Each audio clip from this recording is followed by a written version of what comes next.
All right, very excited to be sitting down next to Ausar Thompson. Ausar, man, I mean, what a moment this is for you. NBA draft, but I want to go back with you for a second. Back to Oakland. I'm from the Bay Area. I told him this. He was trying to figure out where I'm staying at. I'm in Redwood City. I'm right between San Francisco and San Jose. I'm legit. I am verified. So you can't say I'm not in the Bay. I've been to Redwood City one time. I liked it over there. There we go. Okay, cool. We were driving back from one of my brother's games. So. See, because the men tried to take my card away, man.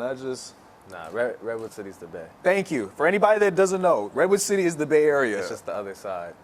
Sure, I'll take that too. As you look back at your time in the Bay Area, and when you came out, you moved obviously to Florida, and you came here to Atlanta. I remember when you guys got started here, some of the program stuff said Fort Lauderdale, Florida. It just said Florida on them. And you guys were it felt very important for you guys to make sure you put Oakland on there. Why is that? You know, I just wanted them to know, you know, I'm a Cali boy. Like I'm not from Florida, you know.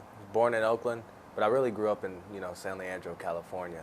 But nobody outside of knows what San Leandro is. You say Oakland. I just say the Bay Area. Exactly. To make it easy on people. Exactly. When you say you're a Cali boy, what does that mean to you as you come out here to the South? It's obviously very different out here. When you say you're a Cali boy, what does that mean? It just means, you know, I don't know. I feel like California's the best state. You know, California does it better. So I just have the Cali pride with me. I guess when you look back at your time in Oakland or in San Leandro or just the whole Bay Area experience, right, growing up, when you think back at your time in the Bay, where did the love of the game of basketball kind of come for you? I feel like the love of basketball came when I was 9, just because my family was a basketball family. You know, my dad was a big fan. My brother played D1, you know.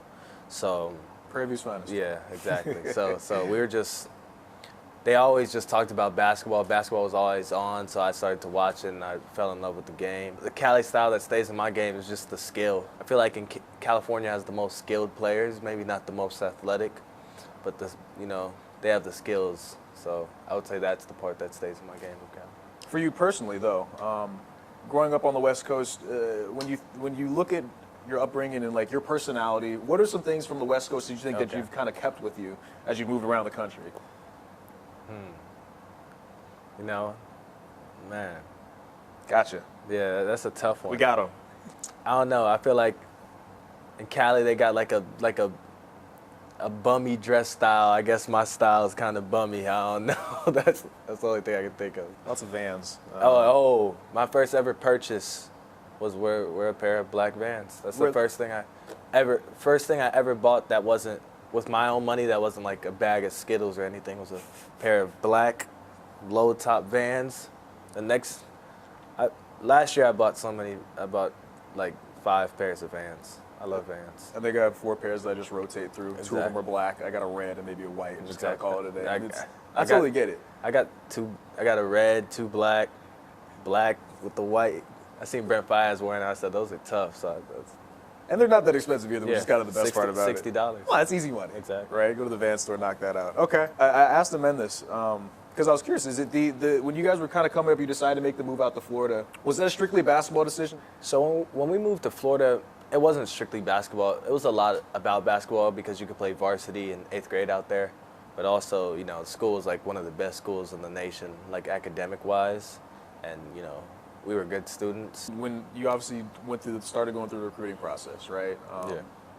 Men said it was kind of in the middle part where they kind of found you guys, where things were starting to blow up in the AAU scene, but maybe some of the relationships you guys made with overtime, why was it something that you guys maybe started to lean towards, knowing it's not a league that never existed before that? Yeah. So, yeah, like a man said, it did start to, like, when overtime came, we were like in the middle of like blowing up in recruitment. Like we were starting to get a lot of like offers from big schools, and you know we were juniors at the time. I feel like that's a big thing in deciding, because you know we had just won a state championship. Our school wasn't the best, like it was an academic school, so we weren't that good at sports, and all the players were leaving. So we were terrible at sports this year. So we were gonna leave the school to focus on basketball because we were blowing up in basketball. And basketball has always been the dream. And we didn't really have a place that we liked too much. And then the overtime thing came, and at first I was like, oh, what? This got to be the craziest idea ever. Like, no, everybody had the same thought process. Like no one's ever gonna do it. And then they offered, and they just showed us like what was gonna be a part of it and the potential of it, and we liked the potential of it. So we thought it had all the resources, so we signed. Is it scary trying to make a decision like that? Because obviously at the time, the game of basketball has changed. AAU's obviously gotten huge, but then you move into college ranks, and before you could make NIL money, there's obviously some risk involved when you put all of your eggs in one basket into something that doesn't even exist. How scary was it for you guys to take that leap of faith, move from Florida to Atlanta, and live here in this bubble that has really become, really incredible? At the time, it was super scary. We were the third and fourth players to sign, so they didn't even have a gym yet. Not even half the staff that's here right now. There were like 10 people, so it was, you just had to have, trust. You had to have faith, and I tried to live with no regrets. So once I signed, I was like, even though I was like, I don't know what's gonna happen, I just tried to stay focused on the goal. Whatever happens, happens. What was the thing that maybe separated this from going to the college route? Because obviously there's the whole March Madness thing. There's the love of being at a college, but you guys obviously are here. What was it maybe separated OT from what you had to do in college? I feel like the resources separated it. A lot of people here coached at the next level, trained at the next level, worked in the front offices at the next level. Even the physical therapists, they helped at the next level. So it's like everybody came from where you want to come from. So I feel like they have the best intel, they can help you the best. When you look at your time here at Overtime, last 2 years, you and your brother are obviously the two biggest names that have come out of here. You guys coming off a championship. Both you and your brother both hit game winners in the final series. What's maybe the most thing that you're most proud of during your time here? I'd say I'm most proud of, how much better I've gotten than when I first got here. I feel like when I first got here, I thought I was amazing. And now I look back at it, and it's hard for me to watch the games, and it's just hard for me to watch because I'm like, I really thought I was so good then, and I've come so far, and I feel like I'm gonna just keep getting better and better, and I want to just see how far I'm gonna come. I'm curious. That was gonna be my next question. When you watch back that old stuff, how have you seen your game, change from when you got here to now?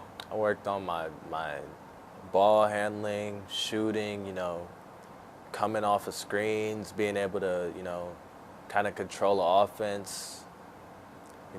Confidence went up a lot. Just, I would say my IQ, just knowing where to be, how to actually play at the next level. Where does that confidence kind of come from?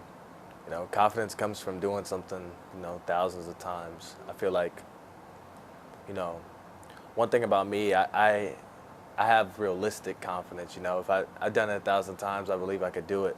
I know I could do it. I feel like you have to be confident always, but you have to be realistic at the same time.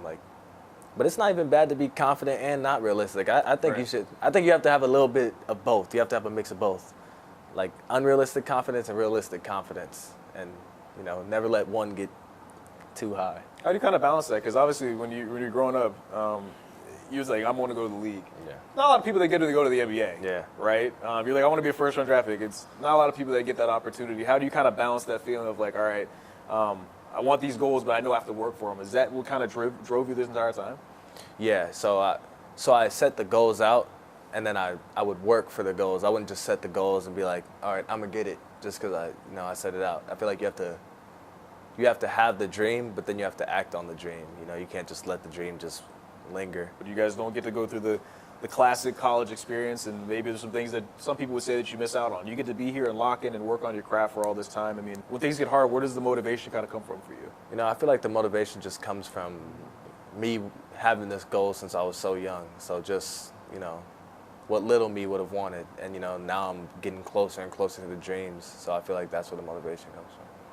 How much does it help having your brother throughout this entire journey as well? You guys work together, practice. You guys obviously grow up together, go through the different experiences moving around the country. How much does it help having not just a friend, but your brother alongside you the entire time? It helps a lot to have, someone that always has your back, always going to push you to be your best, won't ever let you slack. And then just like a friend to lean on at all times. So, he's helped a lot throughout the process.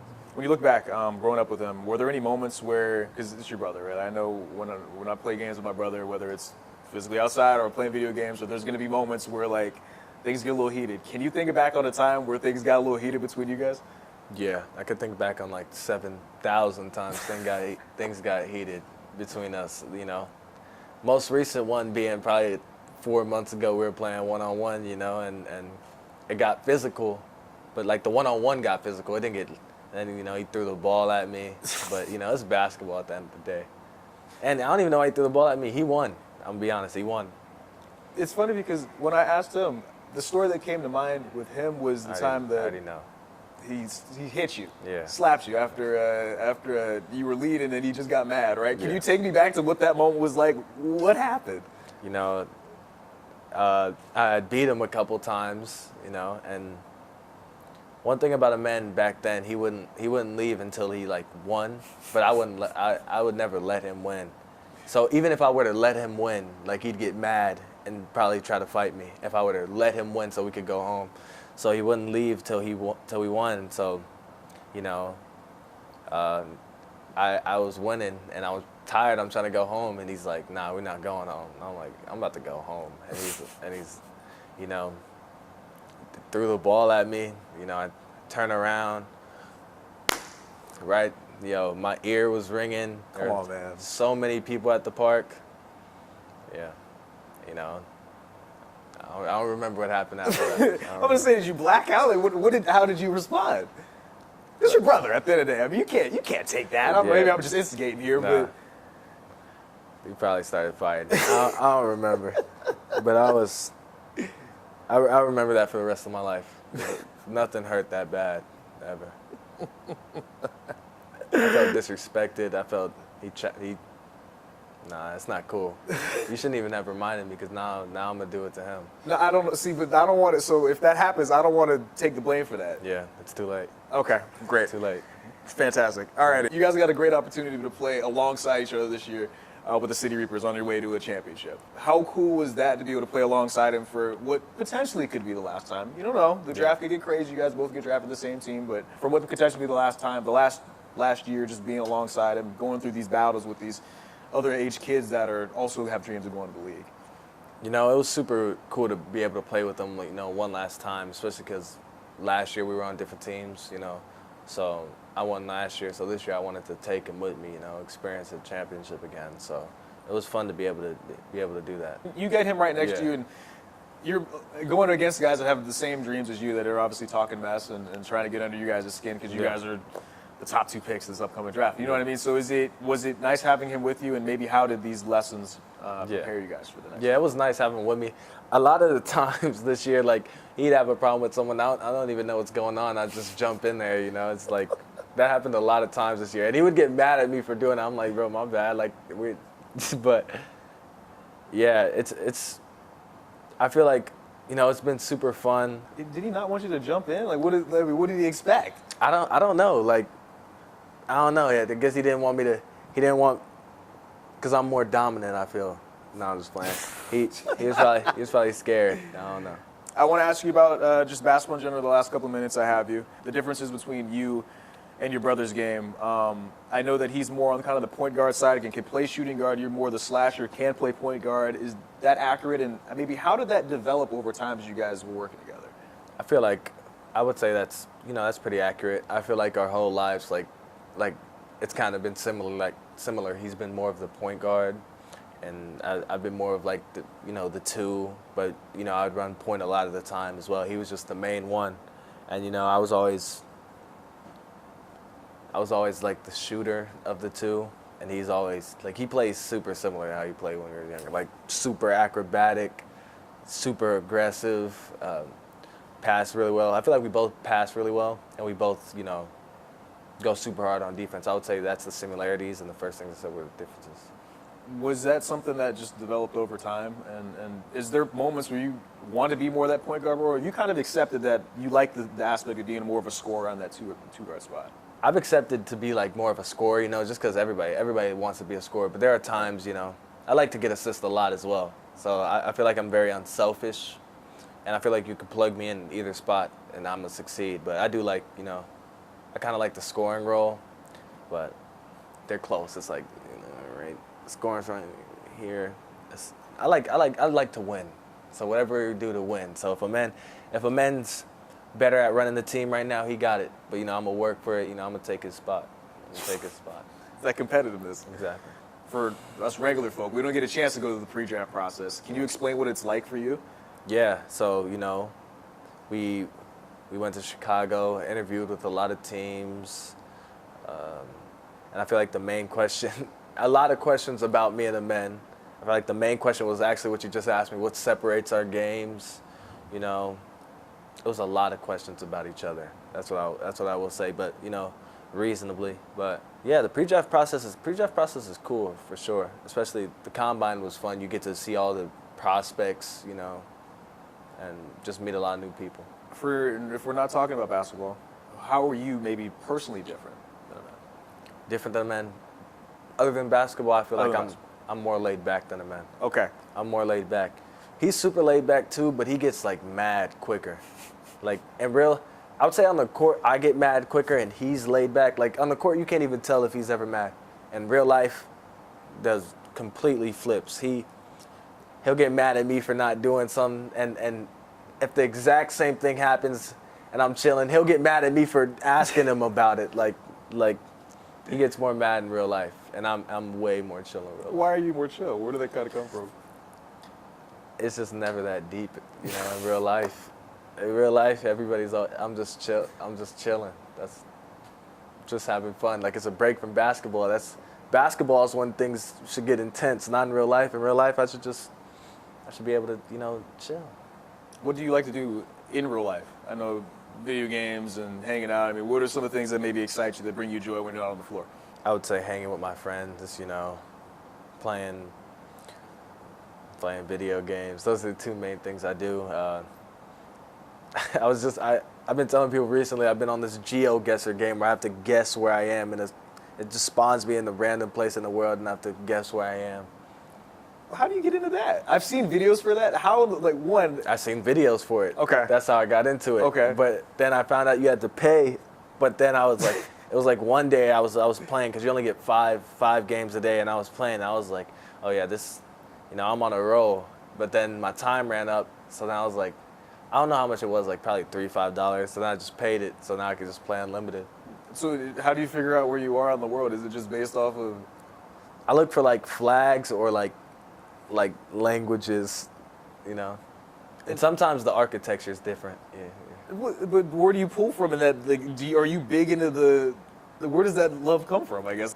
I have no idea. Ever since I was young, I've like I used to take so much pride in knowing all the 50 capitals to each state. So I feel like I kind of want to like know the world, but I don't even have that much interest in traveling the world at the same time. So I guess this is my version of traveling. I don't know.